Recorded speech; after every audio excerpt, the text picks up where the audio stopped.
Well then, on beholding the effect of my skill, I was, I must confess, extremely frightened, because, knowing nothing of any such reaction from a blow in that place, I quite thought I had killed him. At the moment I was experiencing this fear, another boy, the cousin of him who had become the first victim of my, so to say, skill in self-defence, seeing this, without a moment's pause, and obviously overcome with a feeling called consanguinity, immediately leapt at me, and with a full swing struck me in the face with his fist. From this blow I, as is said, saw stars, and at the same time my mouth became as full as if it had been stuffed with the food necessary for the artificial fattening of 1,000 chickens. After a little time, when both these strange sensations had calmed down within me, I then actually discovered that some foreign substance was in my mouth, and when I pulled it out with my fingers, it turned out to be nothing less than a tooth of large dimensions and strange form. Seeing me staring at this extraordinary tooth, all the boys swarmed around me and also began to stare at it with great curiosity and in a strange silence. By this time the boy who had been laid out flat recovered and, picking himself up, also began to stare at my tooth with the other boys as if nothing had happened to him. This strange tooth had 7 shoots, and at the end of each of them there stood out in relief a drop of blood, and through each separate drop there shone clearly and definitely one of the 7 aspects of the manifestation of the white ray. After this silence, unusual for us young rascals, the usual hubbub broke out again, and in this hubbub it was decided to go immediately to the barber, a specialist in extracting teeth, and to ask him just why this tooth was like that. So we all climbed down from the roof and went off to the barber's, and I, as the hero of the day, stalked at the head of them all.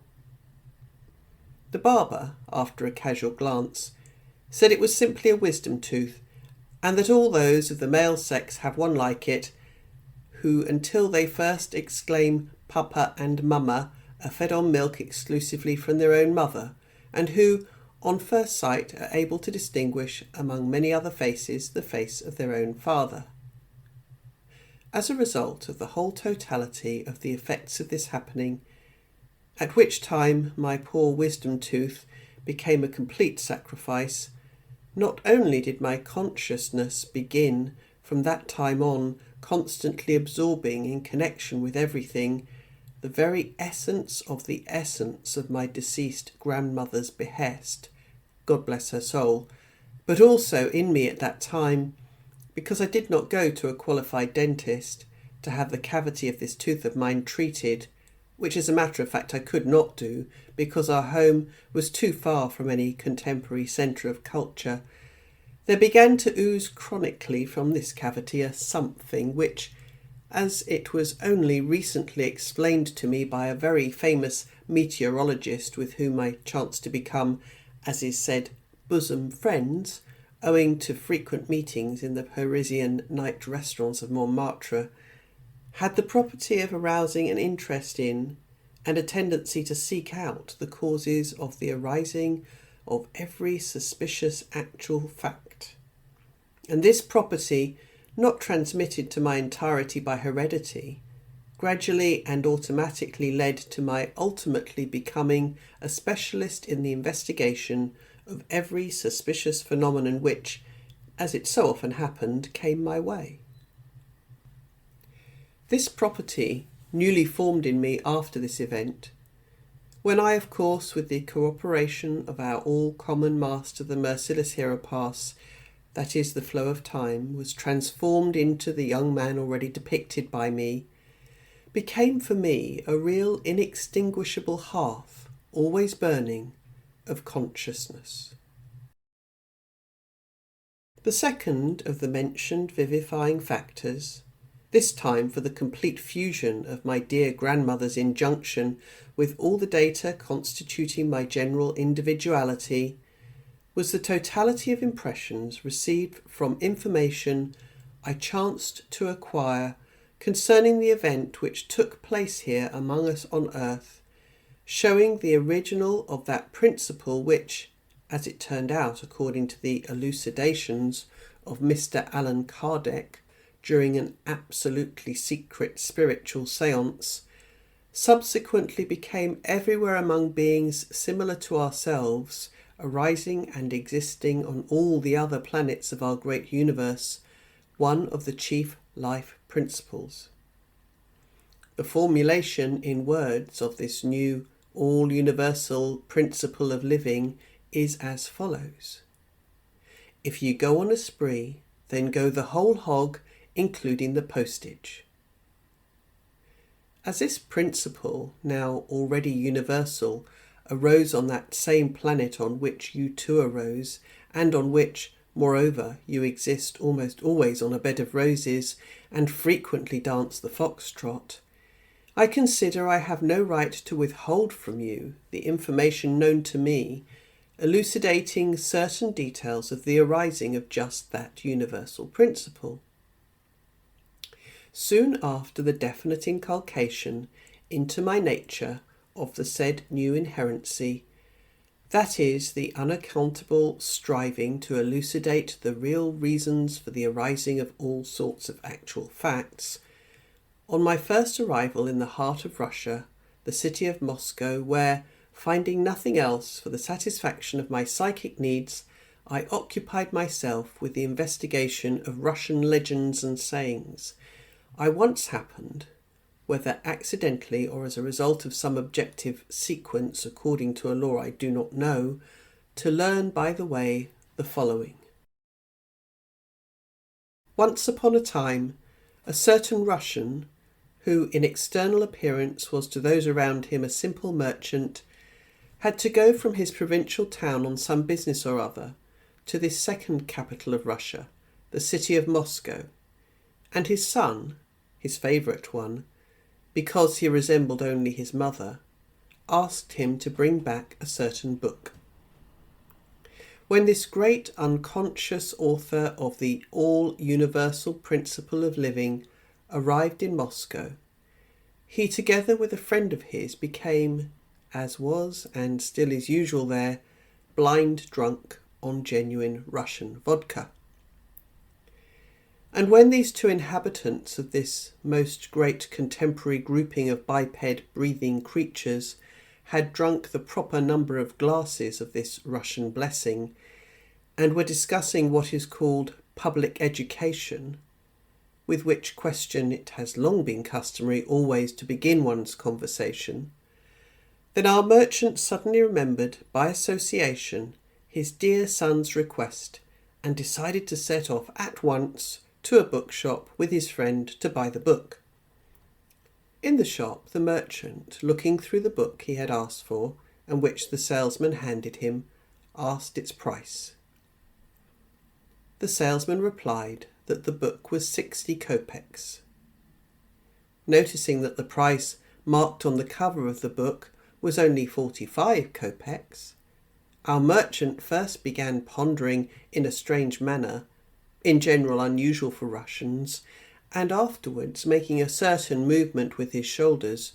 straightening himself up almost like a pillar and throwing out his chest like an officer of the guards, said after a little pause, very quietly, but with an intonation in his voice expressing great authority, "But it is marked here 45 kopecks. Why do you ask 60? Thereupon the salesman, making as is said the oleaginous face proper to all salesmen, replied that the book indeed cost only 45 kopecks, but had to be sold at 60 because 15 kopecks were added for postage. After this reply to our Russian merchant, who was perplexed by these two quite contradictory but obviously clearly reconcilable facts, it was visible that something began to proceed in him. and gazing up at the ceiling, he again pondered, this time like an English professor who has invented a capsule for castor oil, and then suddenly turned to his friend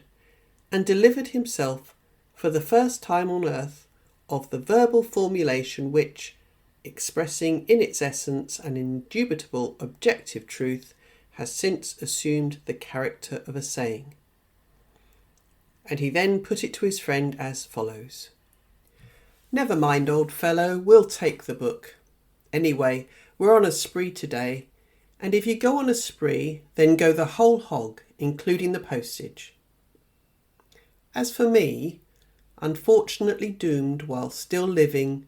to experience the delights of hell, as soon as I had cognized all this, something very strange that I have never experienced before or since immediately began, and for a rather long time continued to proceed in me. It was as if all kinds of, as contemporary Hivinces say, competitive races began to proceed in me between all the various sourced associations and experiences usually occurring in me. At the same time, in the whole region of my spine, there began a strong, almost unbearable itch, and a colic in the very centre of my solar plexus, also unbearable. And all this, that is, these dual, mutually stimulating sensations, after the lapse of some time, suddenly were replaced by such a peaceful inner condition as I experienced in later life once only, when the ceremony of the great initiation into the brotherhood of the originators of making butter from air was performed over me. And later when I, that is, this something unknown of mine, which in ancient times one Crank, called by those around him as we now also call such persons a learned man, defined as a relatively transferable arising, depending on the quality of the functioning of thought, feeling, and organic automatism, and according to the definition of another also ancient and renowned learned man, the Arabian Mal-el-Lel, which definition, by the way, was in the course of time borrowed and repeated in a different way by a no less renowned and learned Greek, Xenophon, the compound result of consciousness, subconsciousness, and instinct. So when this same I, in this condition, turned my dazed attention inside myself, then firstly it very clearly constated that everything, even to each single word, elucidating this quotation that has become an all-universal life principle, became transformed in me into some special cosmic substance, and merging with the data already crystallized in me long before, from the behest of my deceased grandmother, changed these data into a something, and this something, flowing everywhere, through my entirety, settled forever in each atom composing this entirety of mine. And secondly, this, my ill-fated I, there and then definitely felt and, with an impulse of submission, became conscious of this, for me, sad fact, that already from that moment I should, willy-nilly, have to manifest myself, always and in everything, without exception, according to this inherency formed in me, not in accordance with the laws of heredity, nor even by the influence of surrounding circumstances, but arising in my entirety under the influence of three external accidental causes having nothing in common, namely, thanks in the first place to the behest of a person who had become, without the slightest desire on my part, a passive cause of my arising. Secondly, on account of a tooth of mine, knocked out by some ragamuffin of a boy, mainly on account of somebody else's slobberiness. And thirdly, thanks to the verbal formulation delivered in a drunken state by a person quite alien to me, some merchant of Muscovite brand. If before my acquaintance with this all-universal principle of living, I had actualized all manifestations differently from other biped animals similar to me, arising and vegetating with me on one and the same planet, then I did so automatically, and sometimes only half-consciously. But after this event, I began to do so consciously, and moreover with an instinctive sensation of the two blended impulses of self-satisfaction and self-cognizance in correctly and honourably fulfilling my duty to great nature. It must even be emphasised that although even before this event I already did everything not as others did, yet my manifestations were hardly thrust before the eyes of my fellow countrymen around me. But from the moment when the essence of this principle of living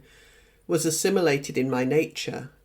then on the one hand all my manifestations, those intentional for any aim, and also those simply, as is said, occurring out of sheer idleness, acquired vivifyingness and began to assist in the formation of corns on the organs of perception of every creature similar to me, without exception,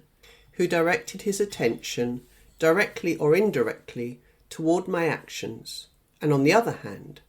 I myself began to carry out all these actions of mine in accordance with the injunctions of my deceased grandmother to the utmost possible limits. And the practice was automatically acquired in me on beginning anything new, and also at any change, of course on a large scale, always to utter silently or aloud, "If you go on a spree, then go the whole hog, including the postage." And now, for instance, in the present case also, since, owing to causes not dependent on me, but flowing from the strange and accidental circumstances of my life, I happen to be writing books, I am compelled to do this also in accordance with that same principle which has gradually become definite through various extraordinary combinations created by life itself, and which has blended with each atom of my entirety. This psycho-organic principle of mine I shall this time begin to actualize not by following the practice of all writers, established from the remote past down to the present, of taking as the theme of their various writings the events which have supposedly taken place or are taking place on earth, but shall take instead, as the scale of events for my writings, the whole universe. Thus, in the present case also,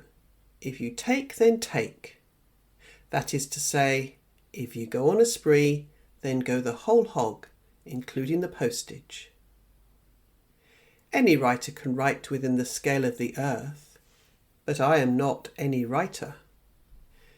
Can I confine myself merely to this, in the objective sense, paltry earth of ours?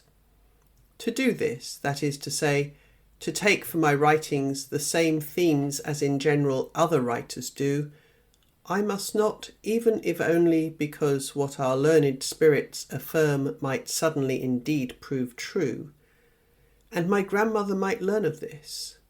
And do you understand what might happen to her, my dear beloved grandmother? Would she not turn in her grave, not once, as is usually said, but, as I understand her, especially now, when I can already quite skilfully enter into the position of another, she would turn so many times that she would almost be transformed into an Irish weathercock. Please, reader, do not worry. I shall, of course, also write of the earth, but with such an impartial attitude that this comparatively small planet itself, and also everything on it, shall correspond to that place which in fact it occupies, and which, even according to your own sane logic, arrived at thanks of course to my guidance, it must occupy in our great universe. I must, of course, also make the various what are called heroes of these writings of mine not such types as those which in general the writers of all ranks and epochs on earth have drawn and exalted, that is to say, types such as any Tom, Dick or Harry who arise through a misunderstanding and who fail to acquire, during the process of their formation up to what is called responsible life, anything at all which it is proper for an arising in the image of God, that is to say, a man, to have, and who progressively develop in themselves to their last breath only such various charms as, for instance, lasciviousness, slobberiness, amorousness, maliciousness, chicken-heartedness, enviousness, and similar vices unworthy of man. I intend to introduce in my writings heroes of such type as everybody must, as is said willy-nilly, sense with his whole being as real, and about whom in every reader must inevitably be crystallized for the notion that they are indeed somebody, and not merely just anybody. During the last weeks, while lying in bed, my body quite sick, I mentally drafted a summary of my future writings and thought out the form and sequence of their exposition, and I decided to make the chief hero of the first series of my writings, do you know whom? The great Beelzebub himself, even in spite of the fact that this choice of mine might, from the very beginning, evoke in the mentation of most of my readers such mental associations as must engender in them all kinds of automatic contradictory impulses from the action of that totality of data infallibly formed in the psyche of people, owing to all the established abnormal conditions of our external life, which data are in general crystallized in people owing to the famous what is called religious morality, existing and rooted in their life and in them. Consequently, there must inevitably be formed data for an inexplicable hostility towards me personally.